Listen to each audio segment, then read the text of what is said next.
கல்வெட்டுகளுடைய தேவை என்பது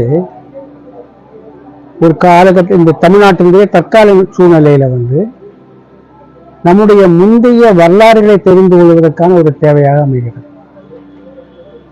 ஏனென்றால் எழுத்து வடிவமாக கிடைக்கக்கூடிய இலக்கியத்தை மீறி நிரந்தரமாக அந்த காலகட்டத்தினுடைய நிகழ்வுகளை பதிவு செய்திருக்கிற அதுவும் ஒரு நம்பகமான ஒன்றுதான் கல்வெட்டு. ஏடுகள் மாறலாம், திரும்ப திரும்ப எழுதப்படலாம். அந்த கல்வெட்டு ஒரு முறை எழுதப்பட்டது அப்படியே இருக்கு என்பதனால அது அந்த காலகட்டத்தினுடைய பதிவாக இருக்கிறது. எனவே அதற்கு அதிக முக்கியத்துவத்தை கொடுக்கிறோம். கல்வெட்டு அதுக்கு அடுத்தபடியான ஒரு நிரந்தரத்தன்மையானது செப்பேடுகளுக்கு வருகிறது. ஓலையில் எழுதப்பட்டவை நிரந்தரமாக முடியாது. ஏனென்றால் 300-400 ஆண்டுகளுக்கு மேலே ஒரு ஓலையானது நீடிக்க முடியாது. அது புத்தூரும் பிறகு திரும்ப எழுத வேண்டியது.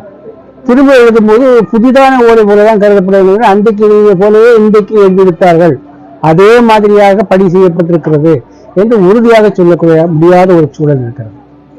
கல்வெட்டோடு சேர்ந்து தமிழகத்தை பொறுத்தவரையில அகழ்வாராய்ச்சிகளோடும் சேர்ந்து பானை ஓடுகளிலே நிறைய பழந்தமிழர்கள் பயன்படுத்திய எழுத்துக்கள் வெளிப்பட்டுக் கொண்டிருக்கின்றன.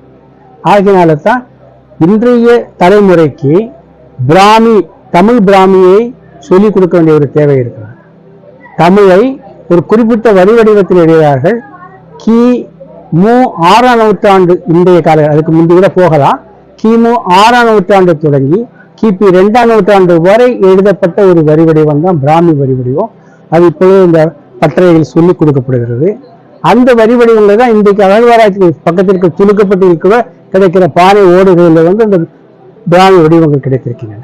அதை தருகின்ற செய்திகள் அந்த காலத்தினுடைய பதிவாக இருக்கிறது, காலத்தின் வரலாற்றினுடைய பதிவாக இருக்கிறது, அந்த காலகட்டத்தினுடைய பண்பாட்டினுடைய வெளிப்பாடாக இருக்கிறது. அதுக்கு அடுத்தபடியாக 2ஆம் நூற்றாண்டு தொடங்கி இந்த வழக்கில் வரக்கூடியது தற்கால தமிழகத்திற்கு பதிலாக வட்டெழுத்து என்ற ஒரு வரி வடிவம் இருக்கிறது. பாண்டி நாட்டிலும் சேர நாட்டிலும் இந்த வட்ட வரி வடிவமானது ஏறத்தாழ 13-12ஆம் நூற்றாண்டு வரை வழக்கில் இருக்கிறது. கிழக்கு ஓரமாக சோழ பேரரசு பகுதிகளோடு தேர்வின் காரணமாக ஏற்பட்ட தற்கால தமிழ் வரி வடிவமான அதோடு கலந்து இங்கே பரவி வருகிறது. எனவே ஒரு இரண்டும் கலந்த நிலை குமரி மாவட்டத்தை பொறுத்தவரையில 13ஆம் நூற்றாண்டு வரை உள்ள கல்வெட்டு 1366 14ஆம் நூற்றாண்டு வரை இரண்டும் கலந்த கல்வெட்டு கூட கிடைக்கிறது. எனவே இந்த எழுத்துக்கள் ஒரு காலப்பதிவாக அன்றைய கால வரலாற்றை நமக்கு தெரிவிப்பதாக அன்றைய பண்பாட்டை தெரிவிப்பதாக இருப்பதனால அவை மாணவர்களுக்கு தெரிய வேண்டிய ஒரு தேவையாக இருக்கிறது.